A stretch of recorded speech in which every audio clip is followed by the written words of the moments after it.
বাদ দিয়া আজকে ঈসা নবীরে তারা শেষ নবী বাদ দিয়া ঈসা নবীরে বাদ দিয়া তারা বর্তমানে গোলাম আহমেদ কাদিয়ানীর নবী বানায়া দিনের পর দিন তারা আমার নবীর নবুয়তের ব্যাপারে প্রশ্ন তুলেছে। আপনাদেরকে স্পষ্ট করে বলি, আমাদের মধ্যে আওয়ামী লীগ, বিএনপি, জামাত, শিবির, জাতীয় পার্টি, কওমি, আলিয়া, ওয়াহাবি, সুন্নি নিয়ে মারামারি কাটাকাটি থাকতে পারে, কিন্তু আমার নবীর ব্যাপারে আমাদের মধ্যে কোনো একতলাপ নয়। আমার নবীর নবুয়তের ব্যাপারে যদি কেউ জিহ্বা বাড়ায়, ওর জিহ্বাটা টান মেরে ছিঁড়ে ফেলার জন্য কারা কারা তৈয়ার, কারা কারা তৈয়ার?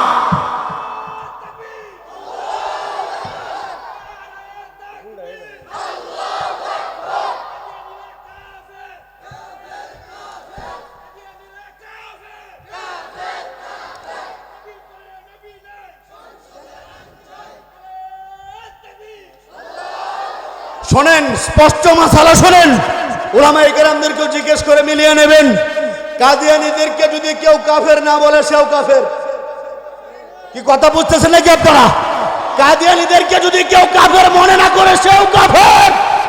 আমার এলাকার ভিতরে আজকে একটা শপথ করতে হবে যে আমাদের এরিয়ার ভিতরে যদি কোনো কাদিয়ানীর বাচ্চা ঢোকে আর নবীর নবুয়ত নিয়ে প্রশ্ন তুলে কি করবেন? জোরে বলেন না, কি করবেন? কি করবেন? সার্চ করতে পারবেন তো ইনশাআল্লাহ? বাবাজি, আজকে দেখি এলাকার মুরব্বীরাও তাজা হয়ে গেছে। এই এলাকার নাই যদি ঢুকে কি রাজি আছে তো ইনশাআল্লাহ? এই এলাকায় কাদিয়ানী ঢুকতে পারবে না। রাজি আছে? লাইন শাকারতুম লাযীদান্নাকুম ওয়া লাইন কাফারতুম ইন্না আযাবী লাশাদীদ। সাদাকাল্লাহুল আলিয়্যুল আযীম। সাদাকতা ইয়া রাব্বাল আলামিন। সকলে মহব্বতের সাথে দিল থেকে নবীর প্রেমে দুরূদ ইব্রাহিম পড়ি। আল্লাহুম্মা সাল্লি আলা মুহাম্মাদ ওয়া আলা আলি মুহাম্মাদ কামা সাল্লাইতা আলা ইব্রাহিম ওয়া আলা আলি ইব্রাহিম ইন্নাকা হামিদুম মাজিদ। আল্লাহুম্মা বারিক আলা মুহাম্মাদ ওয়া আলা আলি মুহাম্মাদ কামা বারাকতা আলা ইব্রাহিম ওয়া আলা আলি ইব্রাহিম ইন্নাকা হামিদুম মাজিদ। আমাদের কল্পটাকে তাজা করার জন্য, অন্তরের ময়লাগুলা পরিষ্কার করার জন্য অন্যতম একটা মাধ্যম হলো জিকির। এই জন্য বয়ানের শুরুর আগেই আমাদের কল্পটা অনেকটাই তৈরি হয়েছেন। আমাদের শায়েখ, আজকের সম্মানিত সভাপতি হযরত মাওলানা আবুল কালাম আজাদি সাহেব দামাত বারাকাতুহুম কল্পের ব্যাপারে গুরুত্বপূর্ণ কথা বলেছে। এই জন্য আমরা কল্পটাকে তাজা করার জন্য, উনার বয়ানের বাস্তব রূপটা ফুটিয়ে তোলার জন্য আমরা প্রথমেই জিকির করব, এরপর বয়ান করব। রাজি আছেন ইনশাআল্লাহ? এবং আশপাশে যারা দোকানদারি করতেছেন, দোকান থেকে আপনারা কাস্টমারদেরকে মাহফিলে পাঠিয়ে দেন এবং আশপাশে কেউ কোনো কথা না বলে আমরা জিকিরে শরীক হব ইনশাআল্লাহ। লা ইলাহা ইল্লাল্লাহ, লা ইলাহা ইল্লাল্লাহ, লা ইলাহা ইল্লাল্লাহ, লা ইলাহা ইল্লাল্লাহ, লা ইলাহা ইল্লাল্লাহ, লা ইলাহা ইল্লাল্লাহ, লা ইলাহা ইল্লাল্লাহ, লা ইলাহা ইল্লাল্লাহ, লা ইলাহা ইল্লাল্লাহ, লা ইলাহা ইল্লাল্লাহ, লা ইলাহা ইল্লাল্লাহ, লা ইলাহা ইল্লাল্লাহ, লা ইলাহা ইল্লাল্লাহ, লা ইলাহা ইল্লাল্লাহ, লা ইলাহা ইল্লাল্লাহ, লা ইলাহা ইল্লাল্লাহ। সবাই সবাই লা ইলাহা ইল্লাল্লাহ, লা ইলাহা ইল্লাল্লাহ, লা ইলাহা ইল্লাল্লাহ, লা ইলাহা ইল্লাল্লাহ, লা ইলাহা ইল্লাল্লাহ, লা ইলাহা ইল্লাল্লাহ, লা ইলাহা ইল্লাল্লাহ, লা ইলাহা ইল্লাল্লাহ, লা ইলাহা ইল্লাল্লাহ, লা ইলাহা ইল্লাল্লাহ, লা ইলাহা ইল্লাল্লাহ, লা ইলাহা ইল্লাল্লাহ, লা ইলাহা ইল্লাল্লাহ, লা ইলাহা ইল্লাল্লাহ, লা ইলাহা ইল্লাল্লাহ, লা ইলাহা ইল্লাল্লাহ, লা ইলাহা ইল্লাল্লাহ, লা ইলাহা ইল্লাল্লাহ, মুহাম্মাদুর রাসূলুল্লাহ।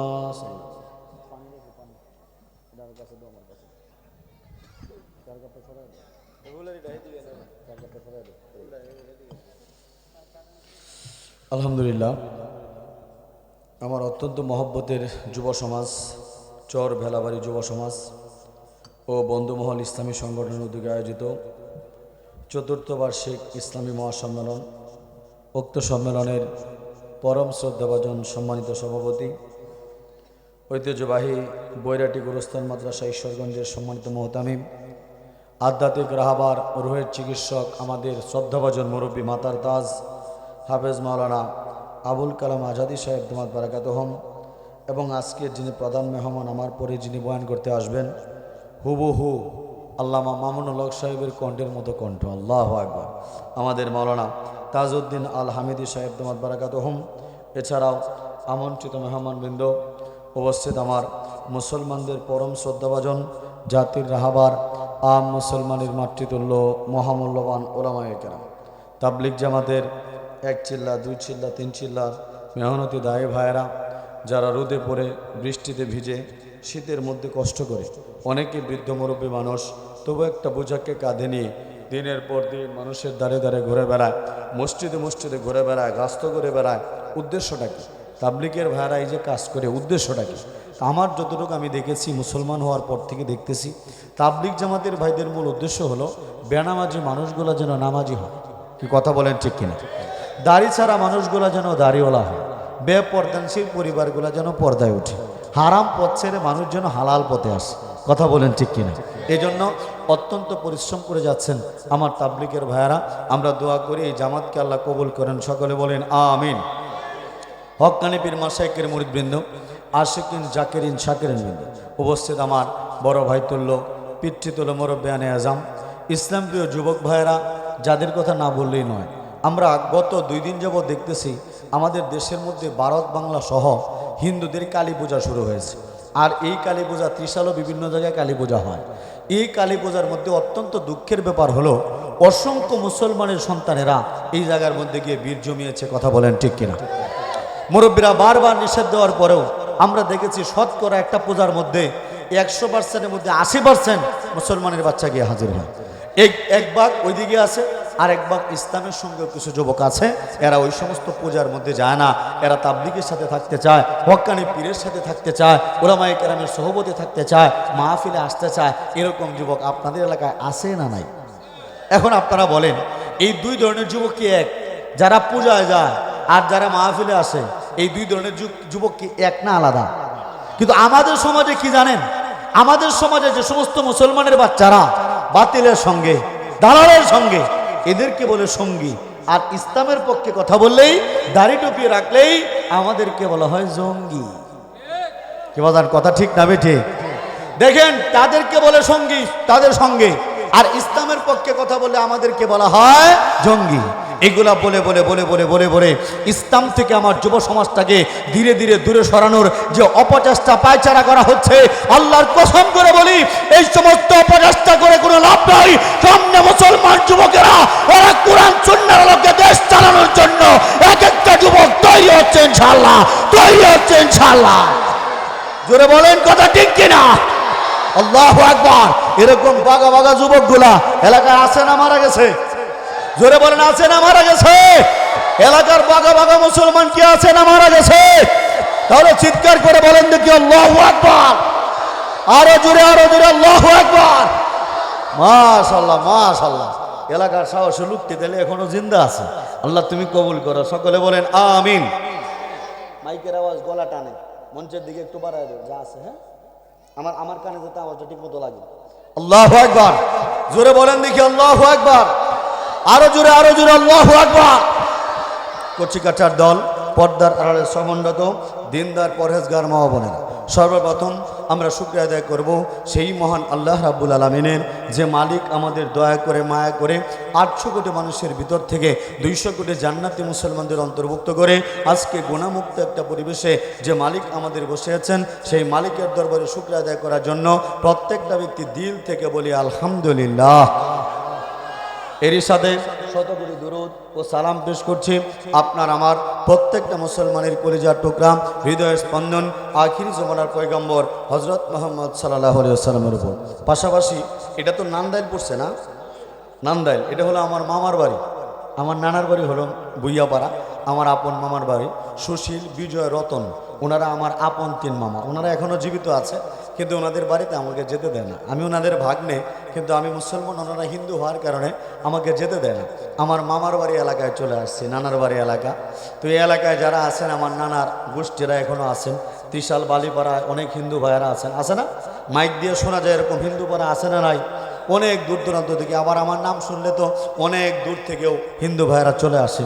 আমি আমাদের মুসলমানদের পক্ষ থেকে আমরা অমুসলিম কাফের মুশরিকদেরকেও কালেমার দাওয়াত দিচ্ছি, কারণ রাসূল পাক সাল্লাল্লাহু আলাইহি ওয়াসাল্লাম নবুয়ত প্রাপ্তির পর থেকে নিয়ে শেষ জীবন পর্যন্ত কাফের মুশরিকদেরকে কালেমার দাওয়াত দিয়েছেন।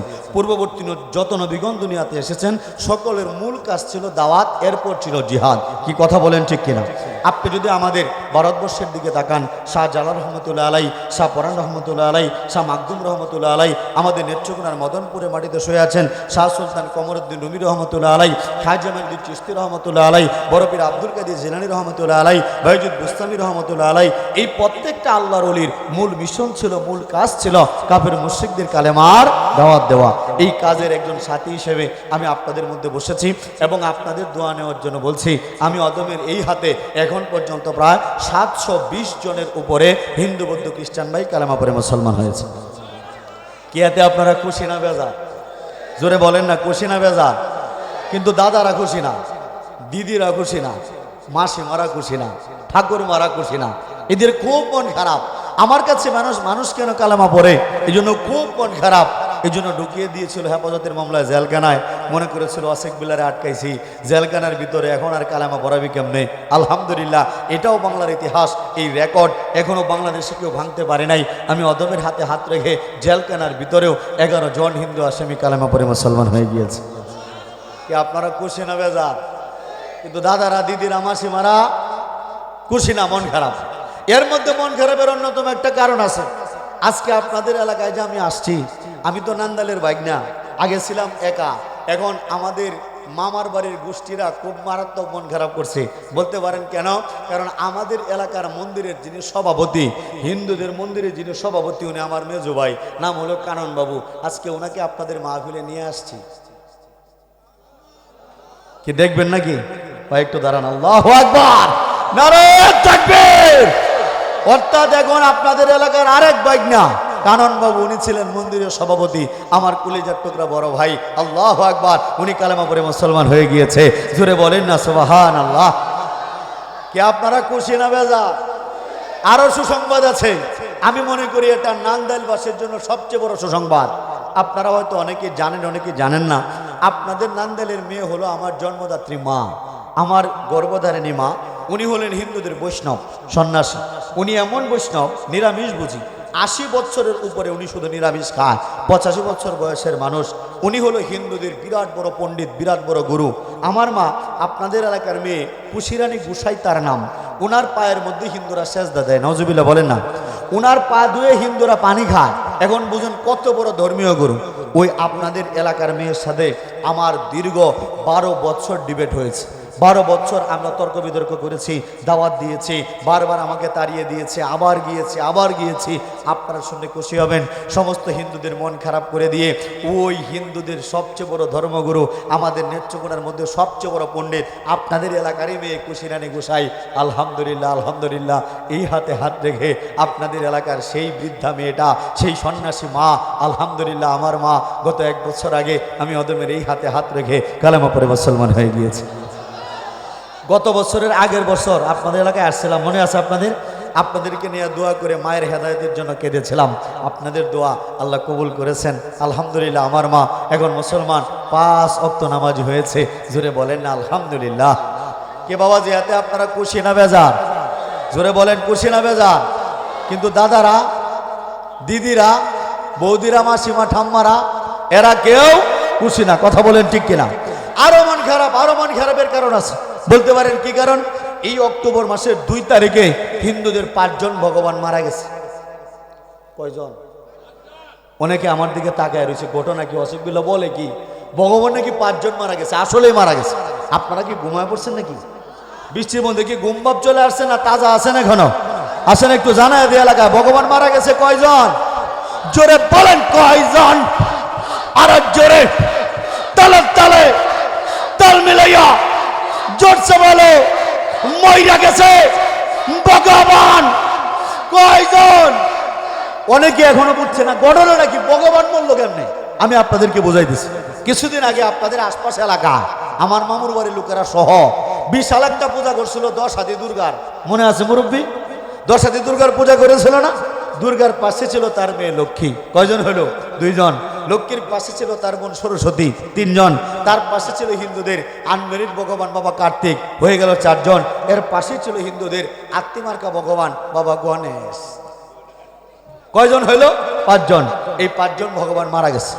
যদি 5 জন ভগবান মারা না যায়, আপনাদেরকে জিজ্ঞেস করলে আপনারাও বলতে পারবেন এই 10 হাতি দুর্গার যে পূজা করছিল 5 জন ভগবানের, এরা এখন কই? মুরব্বী জায়গা মতো মারছে গো। এলাকার মুরব্বীরাও জ্ঞানী মাশাআল্লাহ, এটি সব এখন পানির তলে। কথা বলেন ঠিক কিনা? বিশ্বাসটা হলে বালিপাড়া ব্রিজের নিচে গিয়ে দেখবেন এখনো ভগবানের কঙ্কাল পাওয়া যাবে। চিৎকার করে বলেন কথা ঠিক কিনা? আমরা হিন্দু ভাইদেরকে বলতে চাই, তোমাদের যে মালিকের জন্ম হয়, যে মালিক মৃত্যুবরণ করে নদীর মধ্যে শেষ করতে হয়, এই মালিক কারো মালিক হইতে পারে না। আমার আল্লাহর সত্য স্বীকার করো, আমার আল্লাহর কোনো জন্ম মৃত্যু নাই, জন্ম মৃত্যু নাই। জোরে বলেন কথা ঠিক কিনা? আল্লাহু আকবার। মালিকের দরবারে শুকরিয়া যে মালিক আমাদেরকে এই মূর্তি পূজারে বানায় নাই, আপনাদেরকে মুসলমানের ঘরে বানায়া মুসলমান বানাইছে, আর আমাদেরকে হিন্দুর ঘরে পাঠায়া দীর্ঘদিন মূর্তি পূজা করানোর পরেও মালিক আমাদেরকে বলে নাই, মন্দির থেকে তুলে আপনাদের সাথে মসজিদে একত্রিত করেছে। আল্লাহু আকবার। এতে আপনারা খুশি না বেজার? তাহলে দিল থেকে বলেন আলহামদুলিল্লাহ। আল্লাহ রাব্বুল আলামিনের কোনো নিয়ামত পাওয়ার পর বান্দা যখন সেই নিয়ামতের শুকরিয়া আদায় করে, আল্লাহ রাব্বুল আলামিন নিয়ামতকে আরো বাড়িয়ে দেয়। আর বান্দা যখন নিয়ামতের না শুকরিয়া করে, তখন মালিক টাকলা মুরাত্রি যেভাবে সাইজ করছে এইভাবে ধরে একটা একটা সাইজ করে। কথা বলেন ঠিক কিনা? এটা আমার কথা না, স্বয়ং আল্লাহ রাব্বুল আলামিন সূরা ইব্রাহিমে নিজেই ডাক দিয়ে বলেছেন, লাইন শাকারতুম লাযীদান্নাকুম ওয়ালা ইন কাফারতুম ইন্না আযাবি লাশাদীদ। অর্থাৎ তোমরা যারা আমার নিয়ামত পেয়ে নিয়ামতের শুকরিয়া আদায় করবে, আমি অবশ্যই অবশ্যই তাদের নিয়ামতকে বাড়িয়ে দেব। আর যারা নিয়ামত পাওয়ার পরে নিয়ামতের না শুকরিয়া করবে গো, আমি তাদের নিয়ামতকে ছিনিয়ে নেব। শুধু ছিনিয়ে নেব তাই নয়, জেনে রেখো আমার শাস্তি অত্যন্ত কঠিন। ও মুসলমান ভাইয়ের আমার, মহান আল্লাহ রাব্বুল আলামিন এই দুনিয়ার মধ্যে আমাদের অসংখ্য অগণিত নিয়ামতের সাগরের মধ্যে ডুবিয়ে রেখেছেন। এর মধ্যে আমাদের সবচেয়ে বড় নিয়ামত দান করেছেন, এটা হলো নবী নামক নিয়ামত। আখির জামানার পয়গম্বরের উম্মত আমাদেরকে মালিক বিনা দরখাস্তে বানাইছে। কথা বলেন ঠিক কিনা? এই যে আমরা যারা এখানে বসেছি রুহের জগতে, আমরা এই বর্তমান জগতে এক একজনের বয়স কিন্তু এক এক রকম। যেমন মুরব্বীর হয়তো 60-70 হয়ে গেছে, আমাদের কারো 35, কারো 30, কারো 20, কারো 50, এরকম। এখানে আমরা যারা বসছি মুরব্বী যুবক মিলিয়ে আমরা বিভিন্ন ক্যাটাগরির বিভিন্ন বয়সের আছি না বাজান? কিন্তু জানেন রুহের জগতে আমাদের আধ্যাত্মিক লাইনে যারা হাঁটেন, মারিফতের জগতে যারা হাঁটেন, আপনারা ভালো করে জানেন আসলে আমাদের সকলের বয়সটা সমান। সকলের বয়স, কথাটা অদ্ভুত লাগতে পারে, হুজুর কি বলেন? হ্যাঁ, আমাদের সবার বয়স সমান। ছোট বাচ্চাটার যে বয়স, মুরব্বীর একই বয়স, আমার যে বয়স, ভাই আপনারও একই বয়স, আমাদের সবার এক বয়স। কেন? রুহের জগতে যখন মালিক আমাদের তৈরি করেছিলেন, তখন রুহের জগতে আমাদের সকলকে এক বয়স দিয়া মালিক বানিয়েছেন। আমাদের পূর্ববর্তী সময়ে বিভিন্ন নবী রাসূলগণ এসেছেন, তাদের সময় এই রুহ জগৎ থেকে উম্মত পাঠিয়েছেন। আস্তে আস্তে আস্তে আস্তে আমাদের সিরিয়াল পড়ছে সবার পরে, আমাদের সিরিয়াল সবার পরে, সবার শেষে আমরা এসেছি। কিন্তু মজার ব্যাপার কি জানেন? আমরা দুনিয়াতে আসছি সবার পরে, কিন্তু জান্নাতে যাব সবার আগে। চিৎকার করে বলেন না সুবহানাল্লাহ। কেন কেন কেন? একটাই কারণ আমাদেরকে মালিক অন্য কোন নবীর উম্মত বানাই নাই, আমাদেরকে মালিক আখিরি জামানার পয়গম্বর হযরত মুহাম্মদ সাল্লাল্লাহু আলাইহি ওয়াসাল্লামের উম্মত বানিয়েছে। আর বিশ্ব নবীর উম্মত হওয়ার খাতিরে আমরা দুনিয়াতে আসছি সবার পরে, কিন্তু জান্নাতে যাব সবার আগে। চিৎকার করে বলেন আল্লাহু আকবার। ও মুসলমান, আমাদেরকে আল্লাহ রাব্বুল আলামিন নবী নামক এমন এক নিয়ামত দান করেছে গো। আমার নবী শেষ নবী, আমার নবীর পরে আর কোন নবী আসবে না। আমাদেরকে মালিক এমন এক নবীর উম্মত বানিয়েছে, যে নবীর উম্মত হওয়ার জন্য পূর্ববর্তী নবীরাও দরখাস্ত করেছে। আমার নবীর উম্মত হওয়ার জন্য পূর্বের নবীরাও দরখাস্ত করেছে। যেমন আপনারা জানেন, ঈসা নবীর নাম তো আপনারা শুনছেন নাকি? ঈসা আলাইহিস সালাম। আমাদের খ্রিস্টান ভাইয়েরা ঈসা নবীকে বলে যীশু খ্রিস্ট। ভুল, সম্পূর্ণ ভুল তত্ত্ব। যীশু খ্রিস্ট নামের কোনো লোক এই পৃথিবীতে কখনো আগমন করে নাই। যিনি এসেছিলেন উনি হলেন হযরত ঈসা নবী। ঈসা নবী দুনিয়াতে আসছেন, আসার পরে উনি আল্লাহর দরবারে দরখাস্ত করেছে, দোয়া করেছে, ওগো আল্লাহ, তুমি আমাকে শেষ নবীর উম্মত বানাও। একবার চিন্তা করছেন মুসলমান, আমাদেরকে মালিক কেমন দামি বানাইছে? আমাদের মতো হওয়ার জন্য, শেষ নবীর উম্মত হওয়ার জন্য একজন নবী হইয়া আল্লাহর দরবারে দরখাস্ত করেছে। আল্লাহু আকবার বলেন না। ও মুসলমান, আমার আল্লাহ রাব্বুল আলামিন ঈসা নবীর দোয়াকে কবুল করেছিলেন। উনাকে মৃত্যু দেন নাই, দুনিয়া থেকে সশরীরে উঠা নেওয়া হয়েছে। উনি আবার দুনিয়াতে আসবেন। আমরা তো জানি নবীর পরে আর কোনো, জোরে বলে, নবীর পরে আর কোনো নবী নাই। এখন কাদিয়ানির বাচ্চারা আমাকে বলে, হুজুর আপনারা তো বলেছেন নবীর পরে আর কোনো নবী নাই, তাহলে ঈসা নবী তো আবার আসবেন। বলি হ্যাঁ, ঈসা নবী আবার আসবেন। বলে তাইলে যে নবীর পরে নবী আসলো। আমি বলে, ওরে বোকার বোকা, নবীর পরে নবী আসবে, ঈসা নবী আসবে, তবে ঈসা নবী নবী হিসেবে আসবে না, আমার নবীর উম্মত হয়ে আসবে, উম্মত হয়ে আসবে। জোরে সরে বলেন কথা ঠিক কিনা? আল্লাহু আকবার। তার মানে নবীর পরে আর কোনো, জোরে জোরে জোরে, নবীর পরে আর কোনো। এখন আপনাদের ত্রিশাল, ঈশ্বরগঞ্জ, নান্দাইল এই মাঝখানের জায়গাগুলোর ভিতরে না ইনশাআল্লাহ সবাই প্রস্তুত? কার কে কে রাজি আছি কাদিয়ানী এলাকায় ঢুকতে যাব না? নারায়ে তাকবীর। কাফের কাফের কাফের কাফের, নারায়ে তাকবীর। এরকম সাহসী মানুষ যদি কোনো এলাকায় থাকে, আপনাদের মতো বাঘা বাঘা মানুষ, কাদিয়ানিরা আসবে দূরের কথা, এই রাস্তা দিয়া খালেকের মোড় দিয়া ওটু নিয়ে যাইতেও সাহস পাবে না। কি কথা বলেন ঠিক কিনা? যে নবীর কথা বলছিলাম, কেমন নবীর উম্মত আমরা, এই নবীর উম্মত হওয়ার জন্য পূর্ববর্তী নবীও দরখাস্ত করেছেন। আল্লাহু আকবার। ও মুসলমান, আমাদেরকে আল্লাহ রাব্বুল আলামিন এমন এক নবীর উম্মত বানিয়েছেন, যে নবী ওয়াদা করেছেন একটা উম্মতকে জাহান্নামে রাইখা আমার নবী জান্নাতে যাবে না। জোরে সরে বলেন না সুবহানাল্লাহ। প্রশ্ন করে, হুজুর তাহলে জান্নাতের ফয়সালা যখন হবে তখন প্রবেশ করবে কখন কবে? ও মুসলমান, জান্নাত জাহান্নামের ফয়সালা যখন হবে, জাহান্নামীদেরকে দলে দলে দলে দলে দলে দলে জাহান্নামের মধ্যে নিক্ষেপ করা হবে, আর জান্নাতীরা ছুটতে থাকবে জান্নাতের দিকে। আল্লাহু আকবার। জান্নাতীরা ছুটতে থাকবে জান্নাতের দিকে, জান্নাতের দরজার মধ্যে টোকা পড়বে।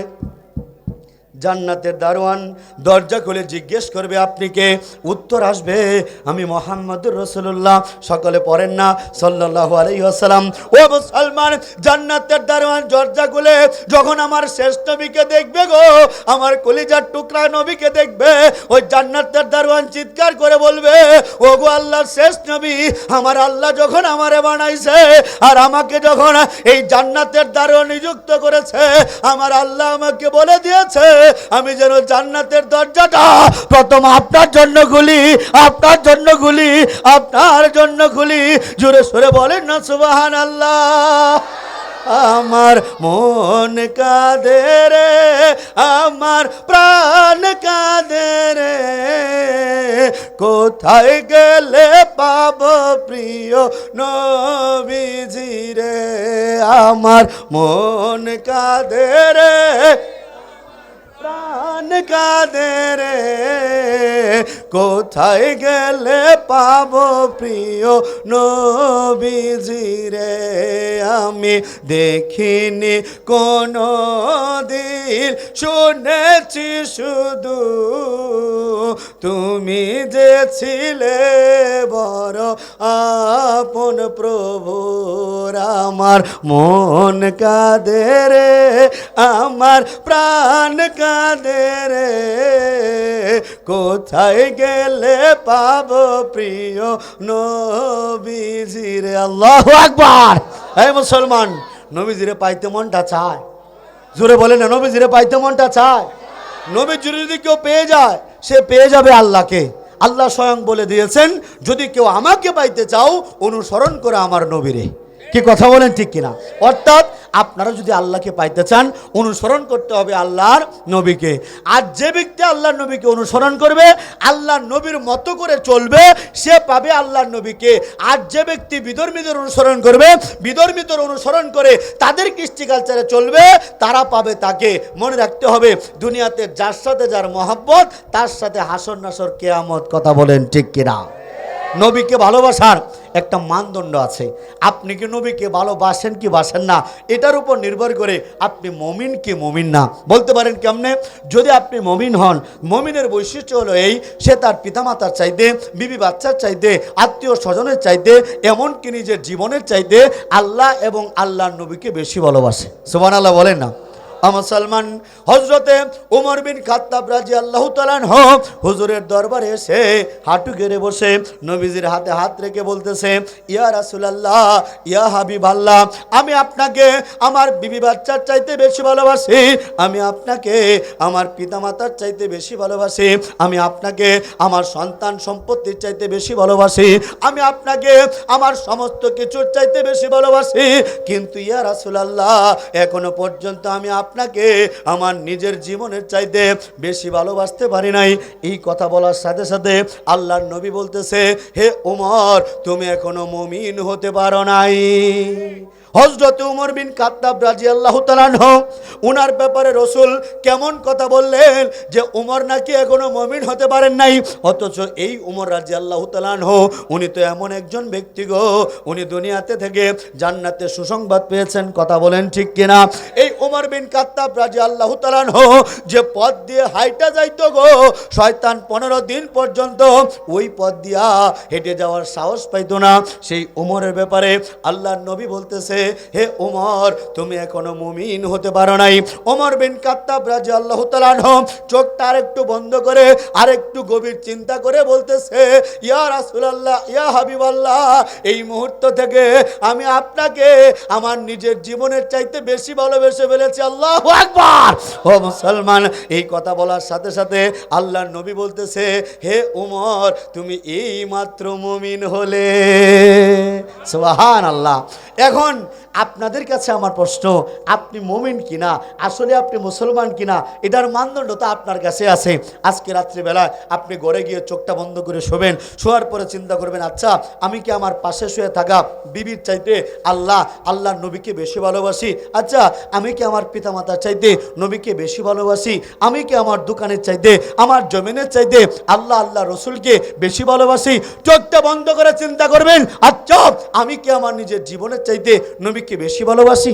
যদি উত্তর হয় না, আপনি এখনো মুসলমান হতে পারেন নাই। স্পষ্ট কথা। যদি উত্তর হয় না, আপনি এখনো মুসলমান হতে পারেন নাই। আর যদি উত্তর হয় হ্যাঁ, আমি আমার নবীর জন্য সব করতে রাজি আছি, জীবন দিতে তৈরি আছি, যদি উত্তর হয় হ্যাঁ, তাহলে আপনি খাঁটি মুসলমান। এখন আপনাদেরকে জিজ্ঞেস করি, নবীর জন্য জীবন দিতে প্রস্তুত আছেন তো ইনশাআল্লাহ? কারা কারা কারা কারা কারা কারা? আল্লাহু আকবার, নারায়ে তাকবীর। আল্লাহ তোমার নবীর এই উম্মতদেরকে তুমি কবুল করো, সকলে বলেন আমিন। যারা নিয়ত করেছেন, সিদ্ধান্ত নিয়েছেন এবং বুঝতে পেরেছেন হ্যাঁ আমি সব কিছু চাইতে আল্লাহর নবীকে বেশি ভালোবাসি, আপনি মুমিন মুসলমান। কিন্তু জানেন, অনেক মুসলমানের বাচ্চা আছে, এরা নবী পায়া খুশি না। অনেক মুসলমানের বাচ্চা আছে, আল্লাহ পায়া খুশি না, এরা নবীর তরিকায় চলতে চায় না, সুন্নত অনুযায়ী জীবন চালাইতে চায় না, নবীর পোশাকে নিজেকে রঙিন করতে চায় না, নবীর চেহারা সুরত নিজের মধ্যে আনতে চায় না। এরা পছন্দ করে আর্জেন্টিনার কে, এরা পছন্দ করে ব্রাজিলকে, এরা পছন্দ করে সালমান খান, শাহরুখ খান আর সাকিব খানকে। নবীর তরিকায় আসতে চায় না। এরকম মুসলমান আছে না নাই? বাজান, এদের পরিণতি ভালো হবে না।